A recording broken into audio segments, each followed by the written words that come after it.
Robert Pershing Foster was born Christmas Day, 1918, to Madison and Audie Foster in Monroe, Louisiana. He was the youngest of 4 children, Madison, Leland, Emmeline, and Evelyn, who died as an infant. Robert's parents supported him in his many interests growing up, including choir and theater. During Robert's first trip out of Monroe, he sat on a bus and was told he had to give up his seat to a white person. Robert moved, and soon the bus became full like a truck of animals off to slaughter. This is only one example of discrimination Robert and many other blacks had to face in the South. After high school, Robert attended Leland College for 1 year until his mother had him transferred to Morehouse College, where he graduated.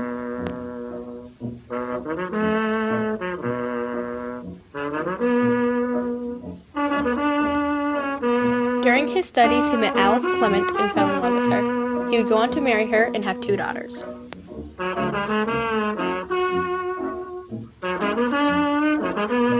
In 1949, Robert was promised a head surgeon position in Austria as a member of the United States Army. Jim Crow followed him there. His commanding officer was from the South and was confused why his new head surgeon was African American. He told him there were no head positions there. Pershing was able to make a name for himself in the Army because he was a smart, charming, and talented doctor. I wonder when will I get to be called a man, or do I Robert left the Army in February of '53 and refused to practice in Monroe because he was not able to be a doctor at the town hospital. I was uneducated, my clothes was worn and torn. The ways of the South tire Robert. He talked with the shopkeeper about the matter. Robert desired to travel north and get away from Jim Crow and all that came with him. Robert's brother Madison would have his wife hold up his suits in the window of shops to show him while he sat in the car. This was because blacks weren't able to try on clothes, and Madison would not step in the shop if he could not try on the suits. The lack of equality was pushing Robert towards the edge. Robert made the biggest choice of his life that day. He had decided to leave the South and travel to California like he dreamed of as a little kid. He left his wife Alice and his daughters in Monroe until he could find a place for them to live.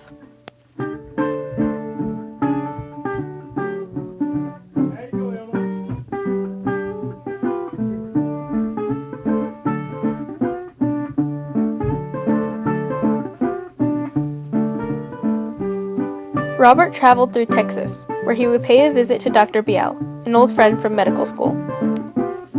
I pick up my life and take it away, on a one-way ticket, gone up north, gone out west, gone. Robert only stopped for the necessities like gas and food on his long trip to California. Once he was more west, he tried getting a room at a hotel.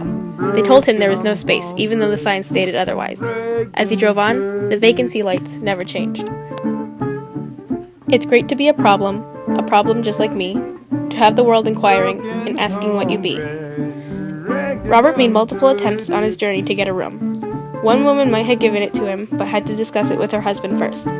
Robert watched from the front desk and heard what the man had to say. It was clear they would lose some of their reputation if they let him stay, and he turned down the offer. He often spent his nights in the car dreaming of a better place. Alice and the kids made the migration June of the same year. Robert took a job at an insurance company to make money for a house for when the family came west. A few years later, Robert and Alice had their 3rd child. Robert set up a practice. He traveled place to place and treated people in their homes. In 1962, Robert met Ray Charles. He became his patient and a close friend. Ray mentions Foster in one of his songs, Hide Nor Hair, and Robert becomes very popular. My Dr. Foster, and when the girl answered the phone, I got a funny feeling the way she said Dr. Foster had gone. She said he left with a lady patient about 24 hours ago. I had to do it too, and here's what I got. I'll never see that girl no more. As 1996 came to a close, Robert's body began to fail him. He had trouble moving around and seeing his patients. In 1997, Robert fell into a coma. His friends visited to show the deep bond they shared. During his lifetime, Robert and many others like him had to live with the unfair rules of the South. According to the government, things were separate but equal, like restrooms and fountains, Jim Crow laws that ensured white dominance over African Americans after slave laws were created, and a segregated society. People like Rosa Parks and Martin Luther King Jr. fought for the equal rights their people deserved. People continued to fight for their rights. Riots broke out and many people were injured.